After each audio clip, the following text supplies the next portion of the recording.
Hola, seguimos viendo, estamos en el tema de ajuste o de determinar, mejor dicho, valores de caudales o precipitaciones para periodos de retorno grandes, que son los periodos de retorno asociados al diseño de obra hidráulica, ya, de 100, 200 años, donde claramente estamos fuera de todo tipo de mediciones que eventualmente pueden existir. Entonces, la idea, recapitulando, es que tenemos una muestra, ¿ya? A partir de esta muestra, lo que nosotros vamos a hacer es ajustar funciones de probabilidad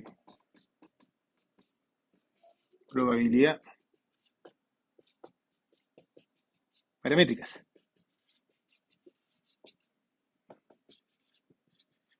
¿ya? Donde de estas funciones son funciones que son continuas y están definidas para todo el rango de probabilidades. Por lo tanto, si bien nosotros podemos tener 20 años de datos, por ejemplo, o, 50 o 30 años de datos, 40 años de datos, eh, con 40 años de datos solamente podemos llegar a caracterizar crecida o eventos de 41 años de periodo de retorno, si que ocupamos la fórmula de Weibull. Pero a partir de esos 41 años nosotros queremos llegar a qué es lo que ocurre, a saber qué es lo que ocurre cada 200, 1000 años, y para eso, si ajustamos estas funciones si ajustamos a estos 40 años de datos una función de probabilidad, lo que nosotros vamos a tener entonces es la capacidad de extrapolar esta información y tratar de inferir qué es lo que va a estar ocurriendo para eventos que son muy poco probables, donde tienen una probabilidad de excedencia muy baja, muy chiquitita, ¿ya? Eh, o periodos de retorno que son muy altos, ¿ya? Todo esto de acá, este análisis de acá se puede hacer mediante un método gráfico, ¿ya? O bien con un método analítico o numérico, o numérico. Donde en general la idea es seguir los dos métodos para poder tener tanto una información gráfica que me diga, mira, sé que tan bueno es el ajuste, ¿ya? Eh, o tener algunos parámetros que me digan, mira, sé que efectivamente esta distribución de probabilidades es razonable para poder explicar esto acá. El método gráfico generalmente eh, se ocupa sobre un papel. Voy a verificar acá. Papel probabilístico o de probabilidades, ¿sabes? Donde la gracia de estos papeles de acá es que en el eje X se grafica la probabilidad de excedencia y en el eje Y se grafica la magnitud del evento. Estos papeles antes se compraban, ¿ya? Después le voy a decir cómo se hacen ahora con Excel, Python o lo que sea. Entonces, estos papeles de acá están asociados a cada uno de las distribuciones de probabilidad que uno está ocupando. Entonces, uno compraba un papel para la distribución normal, uno compraba un papel para la distribución Pearson tipo 3 y así sucesivamente, ¿ya? Entonces, uno compraba, estos papeles son específicos para cada curva, específicos para una eh, función de distribución de probabilidades, ¿ya? Normal, eh, etcétera, ¿ya? Y la gracia es que tiene que en el eje X está deformado, donde en general yo, bueno, nunca voy a poder dejar la probabilidad de cero, ¿ya? Eso y tampoco voy a tener el 100, así que esto acá es un número chico, digámoslo así, 0,0001, ¿ya? Y este acá es un número grande, digámoslo así, 0,9999, ¿ya? Y acá al medio uno tiene 0,5, la probabilidad de excedencia de 0,5, Y los números van creciendo no de una manera lineal, tampoco logarítmica ni nada parecido, sino que es una forma donde la graduación, por ejemplo, eh, aquí yo voy a tener el 0,99 y aquí voy a tener el 0,75 y aquí voy a tener el 0,25 y aquí voy a tener el 0,01, ¿ya? Entonces está deformada la información de manera que uno pueda efectivamente, está deformada esta escala, la escala en X, de manera que uno pueda efectivamente entender qué es lo que está ocurriendo con valores de muy baja probabilidad de excedencia, ¿ya? Que son los que efectivamente nos están entendiendo, ¿ya? Y si es que yo acá graficamos el método, la magnitud del evento, la magnitud del evento va disminuyendo a la medida que va aumentando la probabilidad de excedencia. Va aumentando la probabilidad de excedencia, estamos hablando de caudales más chicos, de lo que sea. Y en principio uno colocaba todos sus eventos, ¿ya? Donde lo que es la probabilidad de excedencia aparece, se calcula de Weibull, por ejemplo, y la magnitud del evento son metros cúbicos por segundo, y si es que esta distribución de probabilidades es representativa para poder explicar la nube de datos, uno en general obtenía una curva del tipo eh, I es igual a mx más n, una línea recta, ¿ya? Eh, Generalmente estas cosas funcionan bien, puede que haya un punto que se escape por ahí, pero si es que se seguía una línea recta, efectivamente uno podría efectivamente decir, o sea, que esta distribución de probabilidades, porque estos papeles eran específicos para cada una de las distribuciones de probabilidad, es razonablemente buena para poder explicar esta nube de puntos que yo tengo, ¿ya?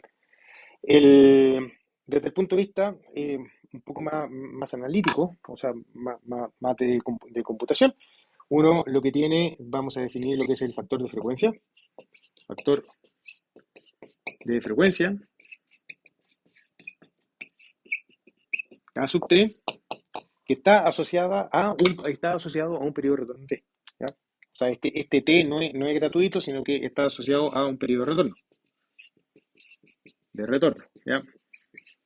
Y este valor del factor de frecuencia se define como la magnitud del evento que yo tengo para el periodo de retorno T o la probabilidad de excedencia, están relacionados, menos la media de los datos dividido por la desviación estándar de los datos, ¿ya? Entonces ustedes pueden ver, estos datos de acá son los que yo grafico de alguna manera, ¿ya? Y el factor de frecuencia, bien digo, esto acá generalmente está tabulado. Está tabulado y depende, o fórmula, digamos así, fórmulas, y depende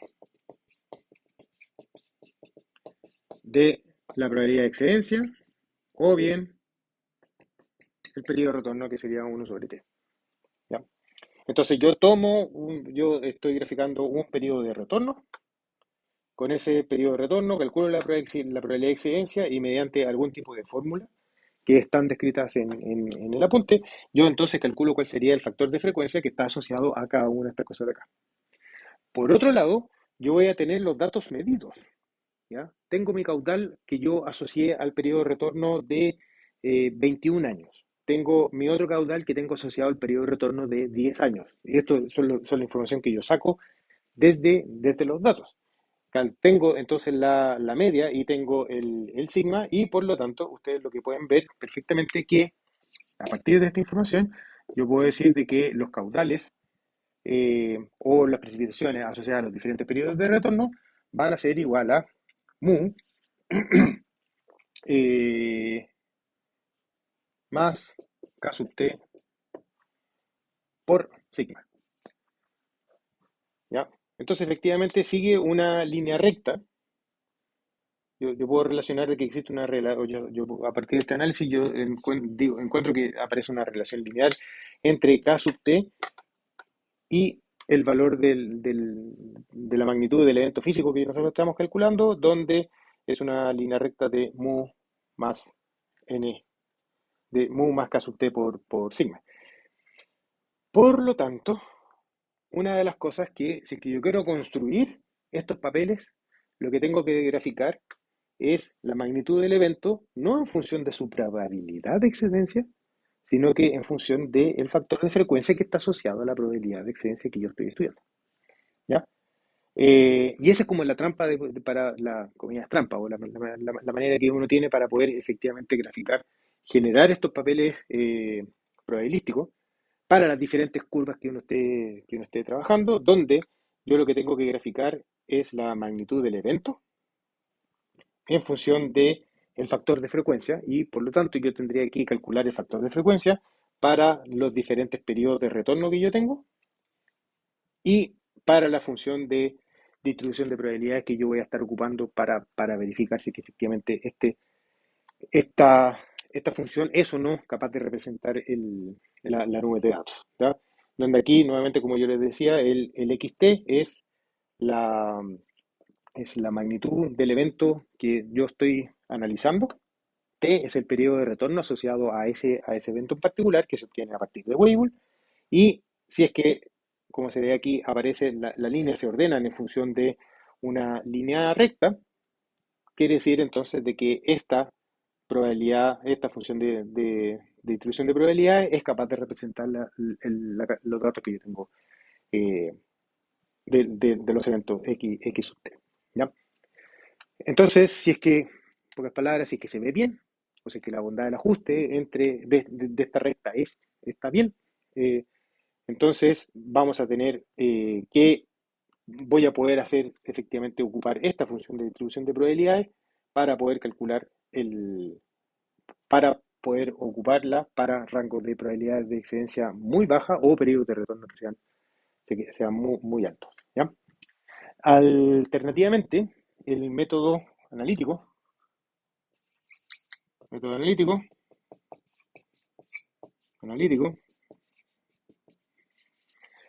eh, o paramétrico, lo que dice básicamente es ajusta voy a- ya, aquí está la tabla 3 del apunte, tabla 3 del apunte, ¿ya? Básicamente lo que está diciendo, nosotros en el video anterior vimos diferentes funciones de distribución de probabilidades, donde, no sé, pues si estamos trabajando con la distribución normal de probabilidades, ¿cuáles son los parámetros que entran para el cálculo de la distribución normal de probabilidades? Es la media y la desviación estándar. Yo puedo caracterizar esa función de distribución de probabilidades a partir de la media y la desviación estándar. Eh, por lo tanto, si yo asumo, supuesto, los estadísticos de la muestra son iguales a los estadísticos de la población,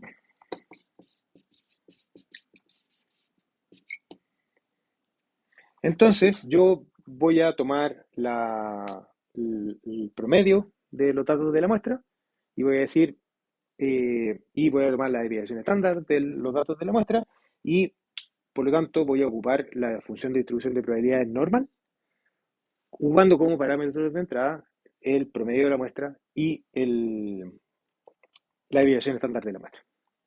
Esto requiere, como yo les decía, de que a suponer de que los estadísticos de la muestra son efectivamente representativos de lo que está ocurriendo de la población. Eso no necesariamente está, pero en general uno puede, o sea, eso no necesariamente se ocurre y uno tiene que después verificar si es que efectivamente ese supuesto es o no razonable, es lo que también está dado por este método gráfico, o verificarse que suponer, por ejemplo, que la distribución normal de probabilidades es razonable para poder explicar estos datos, también está atrás de este supuesto. Pero en pocas palabras, a lo que voy de que aquí en la tabla 3 del apunte dice que hay una relación, a partir de este supuesto de acá, hay una relación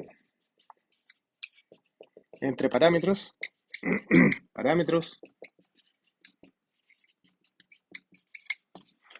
de las funciones de distribución de probabilidades y eh, los estadísticos de la muestra.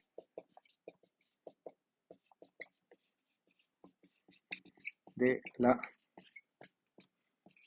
muestra. De manera que si yo calculo los parámetros que me describen esta función, las diferentes funciones de distribución de probabilidades a partir de los estadísticos de la muestra, lo que estoy haciendo detrás de todo eso ahí, estoy ajustando una función de distribución de probabilidades a la nube de datos. ¿Ya? Y, eh, y voy a tener un ajuste dependiendo de todas las diferentes funciones de distribución de probabilidades que yo ocupe.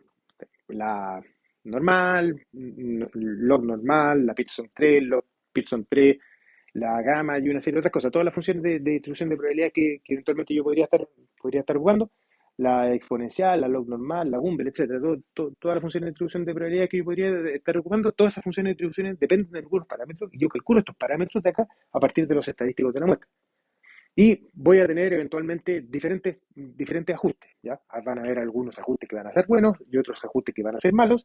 Por lo tanto, después de esta información de acá, tengo que pasar por un test de chi cuadrado, un test de bondad de ajuste, bondad de ajuste, tipo chi cuadrado o de Kolmogorov,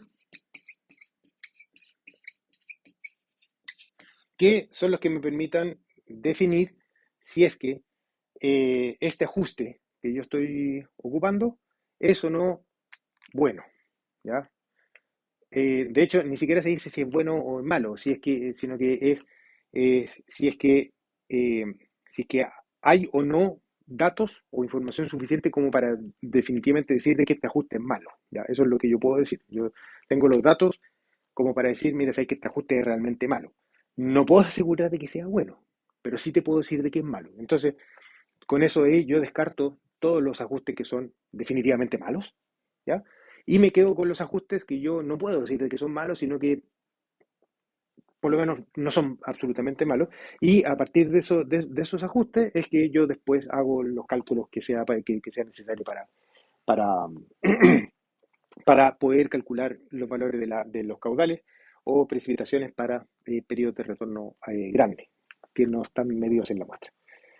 En la práctica, como yo les dije, existen estos dos métodos, el método gráfico y el método analítico, y lo recomendable es siempre estar trabajando con los dos. O sea, hacer un ajuste, pasar por algún tipo de test de bondad de ajuste, tipo chi cuadrado o el test de Kolmogorov, y a partir de esos números de ahí, o sea, de lo que se tenga, es decir, yo decir, ¿sabes? Que efectivamente de todo este paquete de diferentes de funciones que puedo ocupar, descarto todas estas y me quedo con un grupito de 2 3. Y a partir de estos 2 3 también las grafico.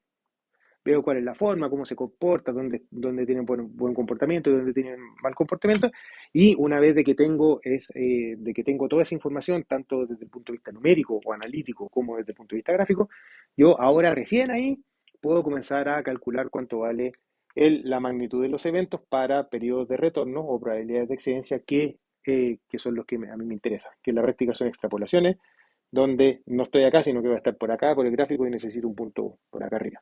¿Ya?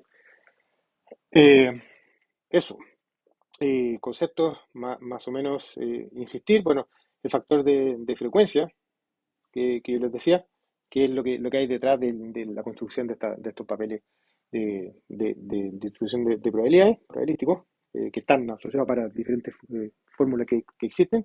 Y después lo otro es, este supuesto, decir de que de alguna manera yo, si los estadísticos de la muestra los puedo efectivamente ocupar para poder calcular los parámetros de las diferentes funciones de distribución de probabilidades. El detalle y cómo son estas relaciones están escritas en la tabla 3 del apunte, donde aparece cómo se calcula cada uno de los parámetros de las funciones de distribución de probabilidades a partir de los estadísticos de la muestra, el promedio, la desviación estándar y el coeficiente de simetría. Esos son en general los tres estadísticos que se tienen que calcular. Para una cantidad de datos lo más grande posible, eh, pero ese es lo más grande posible. Igual así todo, todavía no llegamos al ciclo. Eso, nos vemos.